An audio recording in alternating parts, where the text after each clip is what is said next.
এই বছর গরমটা যেন একটু বেশিই পড়ছে। আর এই গরমে কোল্ড ড্রিঙ্কস না খেয়ে আমি এক মুহূর্ত বাড়িতে থাকতে পারি না। তো আমার বাড়িতে সবসময় কোল্ড ড্রিঙ্কসটা রাখা থাকে। তো সেই দিন কোল্ড ড্রিঙ্কসটা শেষ হয়ে গেছিল। তো সকাল সকাল আমি আপনা মার্ট থেকে একটা মিরিন্ডা অর্ডার করে দিয়েছিলাম, আর তার সাথে কিছু গ্রোসারি দরকার ছিল, সেইগুলো অর্ডার করে দিয়েছিলাম। তো বাড়িতে এসে সেটাই ডেলিভারি দিয়ে গেল। তারপরেই চলে গেছিলাম আমি সেলুনে চুলটা কাটতে, কারণ এই গরমে বেশি চুল বড় রাখতে পারছিলাম না।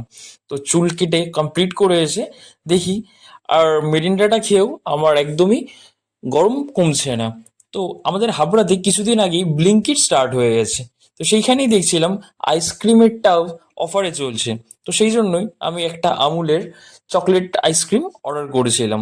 তো সেটা কিছুক্ষণের মধ্যেই বাড়িতে এসে দিয়ে গেল, কারণ ব্লিঙ্কিটের যে হাবটা রয়েছে সেখান থেকে আমার বাড়ি পায়ে হাঁটা দূরত্ব 10 মিনিট। তো সেইখান থেকে দিয়ে যাবার পর আমি এর টাবটা নিয়ে গিয়ে মায়ের হাতে দিলাম। তো মা সবাইকে আমাদের আইসক্রিমটা ভাগ করে দিচ্ছিল।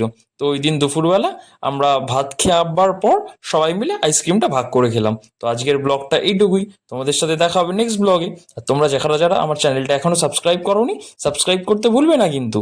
আর যারা ফেসবুক বা ইনস্টাগ্রাম থেকে আমার ব্লগটা দেখছো, তারা আমার চ্যানেলটা ফলো করে দিও।